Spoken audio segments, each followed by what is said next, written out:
अस्सलाम वालेकुम जी। कल से शोर है कि राना सनाउल्लाह ने मान लिया कि इमरान खान डील के लिए तैयार नहीं है। सारे हाथ जोड़ के खड़े हैं, पूरी रियासत कह रही है खान साहब मान जाओ, लेकिन खान साहब मानने के लिए तैयार नहीं है। हमने बड़े बुजुर्गों से हमेशा सुना था कि नीम हकीम खतरा है जां। उस वक्त हमें ये बात बचपन में समझ नहीं आती थी, लेकिन अब समझ में आने लगी है, और खास तौर पर सोशल मीडिया के इस्तेमाल के बाद, कि आप एक तो गलत बयानी करें तो पढ़ने वाले को लगता है इतने अच्छे लिफाफे में लिपेट के आप झूठ को बेचें तो वो सच लगने लगता है। दूसरा ये कि आप आधा सच बताएं, आधा सच मुकम्मल झूठ से भी ज्यादा खतरनाक हो जाता है। ये मैं क्यों कह रहा हूं, जरा गौर से इस वीडियो को आप सुनेंगे तो मैं आपको समझा दूंगा राना सनाउल्लाह साहब कह क्या रहे थे, और उसे पीटीआई ने अपने अच्छे से पैकेट में अपने मुताबिक ढाल के बेचना शुरू कर दिया है। हाँ जी, word to word Rana Sanaullah का बयान, जिसपे हाला लाला मचाई हुई है पूरी तहरीक इंसाफ ने। मसला ये है कि मिसालें ये हमें देते हैं कि एक तो ये पढ़े लिखे नहीं है और ऊपर से कोशिश भी नहीं करते। सबसे ज्यादा सोशल मीडिया के ऊपर और जाहिलाना किस्म के जो तबसरे और वो मौजूद होते हैं वो पीटीआई के फॉलोअर्स के होते हैं। हमें हैरत होती है कि लोग या तो और अपने आप को साफी भी कहते हैं, फिर वो जबरदस्ती कहते हैं मुझे साफी भी मानो। चले, मर्जी है उनकी। आ जाए जी, मैं आपको बताता हूँ।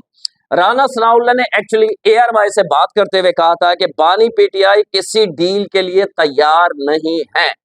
ये उनसे सवाल हुआ था कि गंडापुर ने कहा है कि मोहसिन नकवी ने बड़ी कोशिश की है खान साहब को निकलवाने की, तो उन्होंने तस्दीक किए सवाल से। उन्होंने कहा कि हम मोहसिन नकवी और अली अमीन गंडापुर मिल के बातचीत की कोशिश कर रहे थे, जिसमें एक जुमला ये था कि बानी पीटीआई किसी डील के लिए तैयार नहीं है। लेकिन ये आधी बात है, ये बात बिल्कुल उन्होंने की है लेकिन आधी बात है। आप पूरी बात सुनिएगा। राना सनाउल्लाह कहते हैं कि मोहसिन नकवी और अली अमीन गंडापुर ने संजीदा कोशिशें 2 बार की हैं। 2 बार अली अमीन गंडापुर ने, मोहसिन नकवी ने संजीदा कोशिश की। एक 26 नवंबर, वो जो गोली क्यों चलाई वाला एक प्रोपेगेंडा बयानिया बनाया गया था, उससे पहले 26 नवंबर से पहले और एक 26 नवंबर के बाद 2 दफा संजीदा कोशिश की। अब ये जुमला जो है वो पीटीआई वाला आपको कोई नहीं बताएगा, ये भी राना सनाउल्लाह ने कहा है। एक मौके पर इमरान खान डील के लिए मान गए थे, लेकिन फिर अपने फैसले से पीछे हट गए। एक दफा इमरान खान उन 2 कोशिशों के, 26 नवंबर से पहले कोशिश की, किसने की?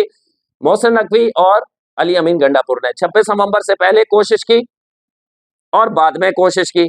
एक मौके पर इमरान खान मान गए थे, आखिरी वक्त पे पीछे हट गए। ये भी राना सनाउल्लाह ने कहा है। अब मैं आपको बता देता हूं कि वो आखिरी वक्त पे पीछे क्यों हट गए थे। ठीक है, ये जरा आप वीडियो देख लें। ऑलमोस्ट खान साहब ने जिन लोगों से डील करनी थी वो कर ली थी।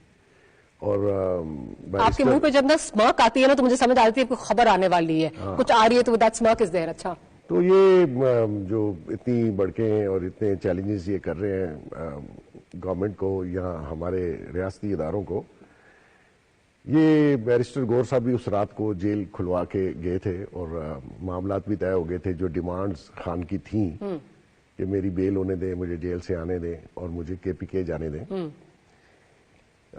इस पे मेरे ख्याल में कुछ लोग राजी थे, लेकिन उनकी तरफ से यही था कि आप एक वीडियो बयान जारी कर दें।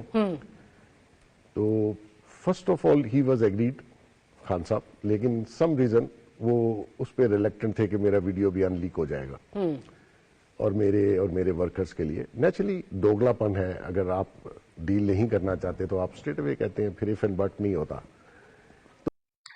तो ये वीडियो आपने देख ली, आपको तसल्ली हो गई।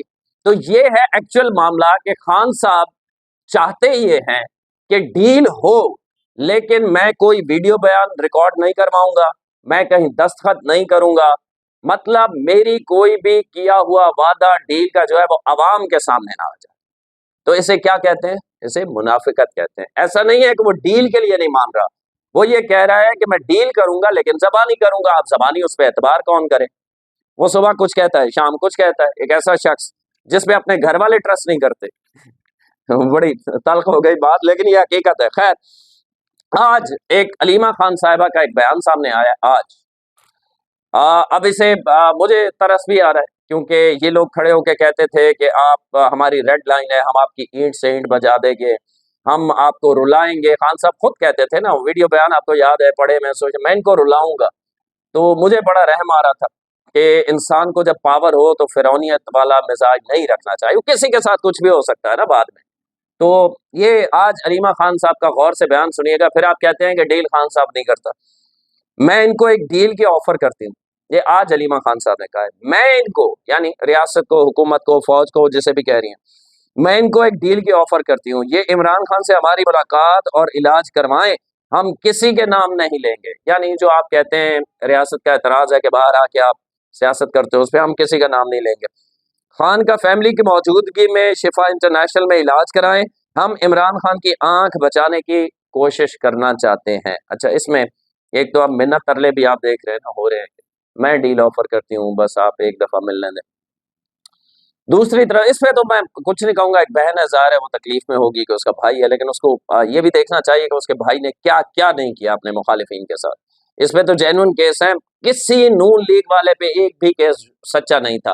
مجھے یاد ہے کہ احسن اقبال صاحب پہ وہ سیالکوٹ کمپلیکس جو اسپورٹس کمپلیکس بنا تھا اس کا پرچہ کروایا گیا تھا اور نیب کے حوالے کر دیا گیا تھا احسن اقبال صاحب کو. احسن اقبال پہ 60 ارب روپے کی کرپشن ڈالی گئی. جو کیس گوگل کر کے نا کبھی دیکھ لیا، خود بھی کچھ دیکھا کریں. 60 ارب روپے کی کرپشن ڈالی گئی. کس پہ؟ احسن اقبال صاحب کے. ٹوٹل ٹینڈر 6 ارب روپے کا تھا. یقین کریں گے آپ؟ مطلب 6 ارب روپے میں سے احسن اقبال صاحب نے 60 ارب کی کرپشن کر دی. یہ کیس بنا ہوا تھا نیب میں خان صاحب کے دور میں. تو ایسے بہت ساری چیزیں ہیں. رانا ثناء اللہ کا آپ جانتے ہیں، ہیروین ڈالا. اور آخر میں کہہ رہی ہیں کہ عمران خان کی آنکھ بچانے کی کوشش کرنا چاہتے ہیں. یہ ایموشنل ٹچ دینے کی کوشش کی ہے وہ اس لیے کہ لوگ نہیں نکل رہے، لوگ احتجاج اب نہیں کرتے. اب کے پی کے عوام جو ہے وہ گالی گلوچ پہ اتر آئے ہیں کہ ہماری جان چھڑوائیں ان سے. یہ کیا ہے؟ 13 سال سے انہوں نے کیا کیا ہوا ہے؟ ابھی جو پچھلے احتجاج ہوئے ہیں 4-5 دن، اس میں اتنے برے طریقے سے ان کو ریئیکشن ملا ہے عوام کی جانب سے کہ آپ اس کا ثبوت دے دوں کہ پی ٹی آئی کو یہ کہنا پڑا ہے کہ احتجاج ہم نے نہیں کہا تھا، یہ تو عوام خود سے نکلے تھے. مطلب یہ والی کنڈیشن پہ آ گئے ہیں سہیل آفریدی، اور وہ اعلان کر رہے ہیں کہ عوام کو یہ جو تکلیف ہو رہی ہے، 10 سے زیادہ تو لوگ جاں بحق ہو گئے ہیں ایمبولینسز میں جاتے ہوئے. خیر، تو ہم آنکھ بچانے کی کوشش کرنا چاہتے ہیں. اب یہ ایموشنل ٹچ کس طرح دیا گیا کہ خدا نہ خواستہ کو آنکھ کسی نے پھوڑ دی ہے، یا خدا نہ خواستہ خان صاحب وہاں جیل میں ویلڈنگ کرتے تھے کہ آنکھ نظر کمزور ہوئی ہے. جس طرح آپ کے گھر کے بزرگوں کی نظر ہر سال کمزور ہوتی رہتی ہے 60-65 کے بعد. مطلب میں نے کل بھی آپ کو مثال دی تھی، اس سے زیادہ کوئی مسئلہ نہیں ہے کہ خان صاحب کی آنکھ پہلے اگر 1.5 کا چشمہ تھا تو وہ 2 ہو جائے گا، 2 کا تھا تو 2.5 ہو جائے گا، اور اس عمر میں یہ ہوتا ہے. اس کے علاوہ کوئی مسئلہ نہیں ہے. لیکن عوام کو یہ بتایا جا رہا ہے کہ جیسے کسی نے آنکھ پھوڑ دی، آنکھ بچانے کی کوشش کر رہے ہیں، جیسے آنکھ بس چلی جائے گی. تو یہ ایک تو. دوسرا وہ کہتے ہیں کہ سچ نکل جاتا ہے آپ کے منہ سے، آپ جتنے بڑے فنکار ہو نا. پوری حکومت یہ کہہ رہی تھی، میں نے آپ کو بتایا تھا پچھلی ویڈیو میں کہ قاسم زمان سے بھی حکومت نے کہا، عمران خان کے فرسٹ کزن ہیں اور بہت اچھے دوست ہیں اور بہت اچھی انڈرسٹینڈنگ ہے عمران خان کے ان سے. کہا گیا حکومت کی جانب سے ان سے ملوا دیں، ہمیں کوئی مسئلہ نہیں ہے، ان کو بھیج دیں. علیمہ خان نے کہا اگر میں نہیں جاؤں گی تو کوئی نہیں جائے گا، کوئی رشتہ دار بھی نہیں جائے گا. تو یہ ایک ضد تھی. اور پھر محسن نقوی نے آپ کو بتایا، پوری حکومت نے آپ کو بتایا کہ ہم نے کہا انہیں کہ اپنی مرضی کے ڈاکٹر بھیج دیں، ہم بھیج دیتے ہیں اندر، وہ دیکھ لیں. لیکن نہیں جھوٹ، یہ تو پروپیگنڈا، یہ تو ہم. لیکن سچ علیمہ خان صاحبہ کے منہ سے نکل گیا. کیسے نکلا ہے یہ ویڈیو دیکھیں، اور پھر تھوڑی سی شرم ہو تو پھر اسے مانے کہ پی ٹی آئی پوری جھوٹ کے پروپیگنڈے سے کام لیتی ہے، عوام کو بیوقوف بناتی ہے. علیمہ خان صاحبہ خود کہہ رہی ہیں کہ ہاں ہمیں کہا گیا تھا کہ ڈاکٹر اپنی مرضی کے ریفر کر دیں، ریکمینڈ کر دیں. ویڈیو دیکھیں. ہاں، بیرسٹر گوہر صاحب جو ہے یہاں پر، انہوں نے آپ سے کوئی، جب ان کی ملاقات ہوئی پرسوں جب ان کو بریفنگ دی گئی تھی، تو کیا انہوں نے آپ کو پھر انفارم کیا تھا، نہیں کیا تھا بیرسٹر گوہر صاحب نے؟ اور اس حوالے سے آپ سے کچھ مطلب انہوں نے بات نہیں کی؟ ہاں نہیں، ایک دن بات ہوئی تھی. ایک دن بیرسٹر گوہر کا فون آیا تھا، پتہ نہیں اب مجھے دن ہونے 4 دن ہو گئے ہوں گے. 4 دن ہو گئے. میں نے بتایا نہیں، پرسوں جو ان کی ڈاکٹر سے ملاقات ہوئی. یہ ان کا بیرسٹر گوہر کا مجھے فون آیا تھا کہ جلدی سے 2 ڈاکٹروں کے نام دے دیں جن کو ہم جیل بھیج سکیں. میں نے کہا سوال ہی نہیں پیدا ہوتا جیل بھیجنا، جیل بھیج کے کیا فرق پڑے گا، ان کو ہم نے اعتبار ہی نہیں کرنا. نہیں، شفا انٹرنیشنل جانا ہے. ہاں ہم رکاوٹ تھے اور رہیں گے. तसल्ली हो गई।